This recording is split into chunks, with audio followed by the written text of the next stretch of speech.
Hey everyone, chaotic bedazzling story time.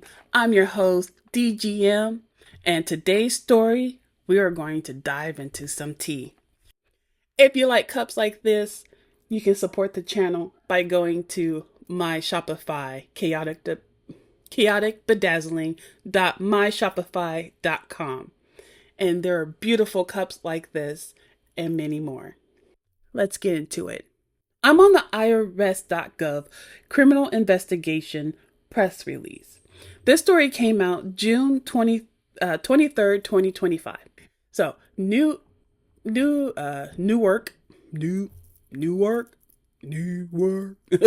Newark, New Jersey. An India and New Jersey based man who operated jewelry companies in New York City's Diamond District was sentenced to 30 months incarceration for spearheading a scheme to illegally evade customs duties for more than $13.5 million of jewelry imports into the United States and for illegally possessing more than $10.3 million through an unlicensed money transmitting business. Acting U.S. Attorney Vikas Khanna announced. So, there's a whole lot in this one little paragraph. This man hath evaded customs of more than $13.5 million of jewelry imports. And this is just imports. He imported $13.5 million to the United States. And illegally possessing more than $10.3 million through an unlicensed money transmitting business. Now, what is this unlicensed money transmitting business? Well, let's go ahead and find out. I'm going to get this, and I'm just going to Google search. An unlicensed money transmitting business is a company that transfers funds for the public across states or international lines without the required state license and federal registration. This is illegal under the law and can be prosecuted at both state and federal levels. Penalties for this crime includes prison time, significant fines, and forfeiture of assets.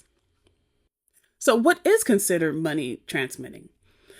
A business that transfers funds on behalf of the public. This includes using various methods like wire, check, or courier.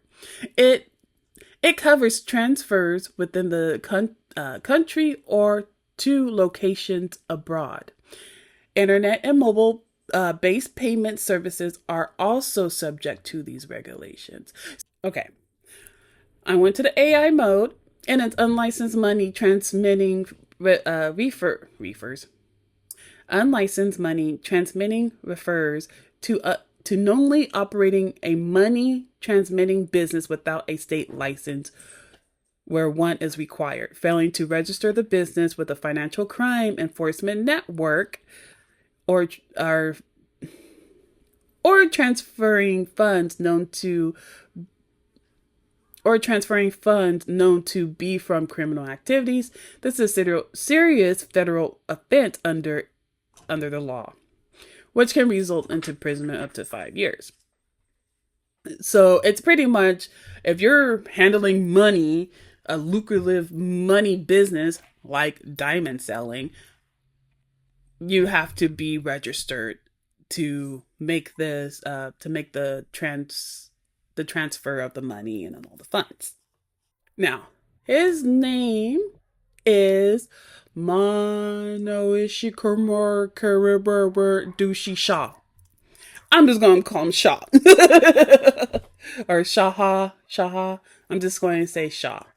He is from Mumbai, India, and Jersey City, New Jersey. Previously pleaded guilty before the U.S. District Judge Esther Salas to 2 counts information charging him with conspiracy to commit wire fraud and operating and aiding and abetting the operation of an unlicensed money transmitting business.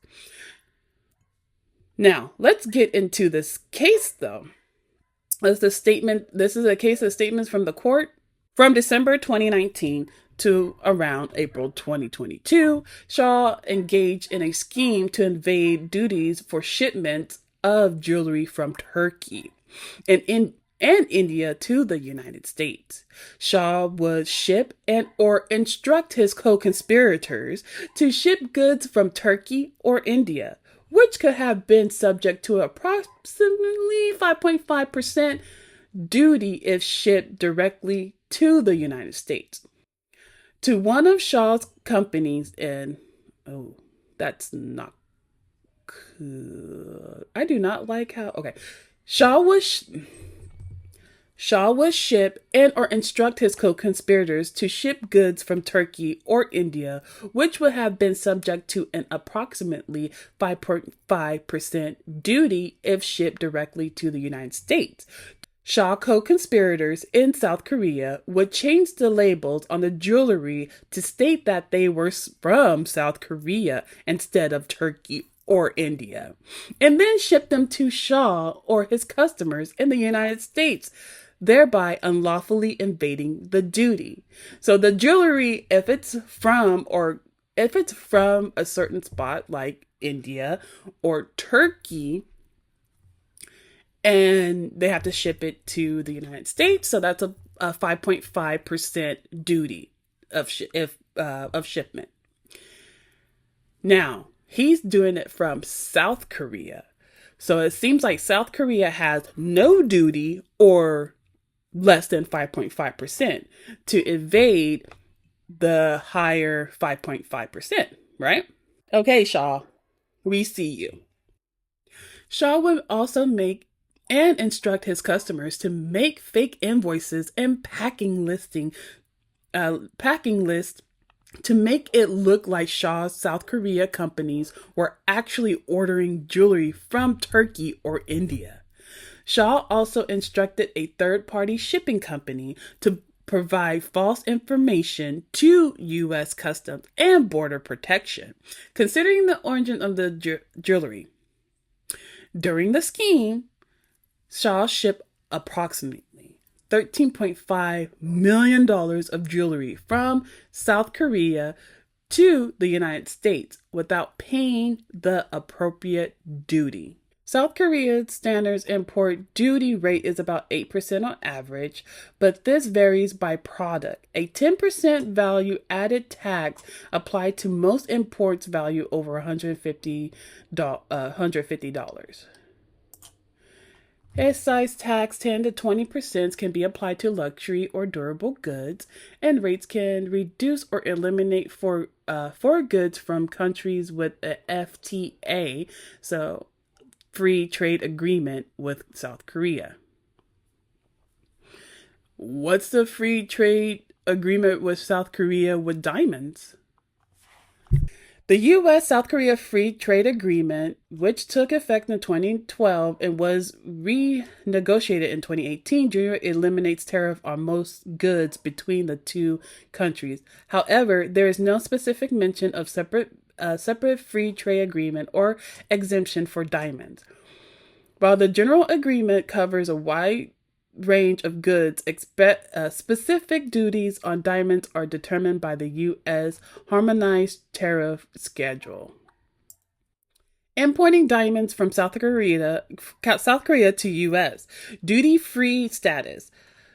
Diamonds, pearls, and other gemstones that are not permanently attached to jewelry may be imported duty-free from countries with normal trade relation status. Additional tariff rates for diamonds and other jewelry are available for this schedule. So South Korea and the United States doesn't have a duty shipment, a shipment of duty or duty rates. Duty. Anywho, it seems like they don't have a rate with one another. And it has to be loose form diamonds. It can't be, if all this was diamonds and I'm going to buy it from South Korea or something, it's going to cost a shipment duty. But if it's loosely, like it's just a bag of change, then yeah, there's no duty on that. So this guy, Shaw, is evading invading this invading $13.5 million of diamond. In addition, from around July 2020 to November 2021, Shaw owned and operated numerous jewelry companies in New York City's Diamond District. Shaw used these entities to conduct more than $10.3 million in illegal financial transactions for customers, including converting cash to checks or wire transfer. Shaw would also collect cash from customers and use other individual jewelry companies to convert the cash into wires or checks. None of Shaw's or his associates' companies were registered as money transmitting businesses with New York, New Jersey, or Financial Crime Enforcement Network. So Shaw didn't register. He should have registered, but he didn't register the money transmitting business. And come on, you're converting checks into cash into checks, and you don't have a legal right to do that. Come on, at least do one thing legit. Like greed is a hell of a drug. When some people get some money, they will just go and try to find out what can they do to get more money. How can they cheat, scam, steal, or whatever to get more money? And this guy, he was doing that. And this is millions and millions of dollars. In addition to prison term, Judge Sala ordered restitution in the amount of $742,500 for the wire fraud scheme and forfeiture in the amount of $11,126,982.33 for the wire fraud and unlicensed money transmitted schemes. In addition, the court imposed a 2-year term of supervised release. Everybody and their mama was on this case because it's millions and millions of dollars. So, I was like, okay, what's up with this? What's up with this $742,500?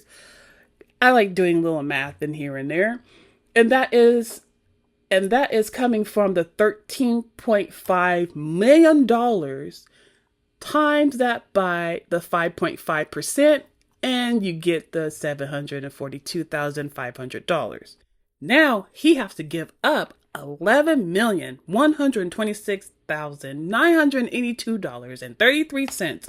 I'm thinking that was in his bank account or some offshore account or offshore account plus his bank account combined together, because that is really specific, because usually it's always a nice round number, all that good jazz. But this is very specific, and I think that number is from what he actually has.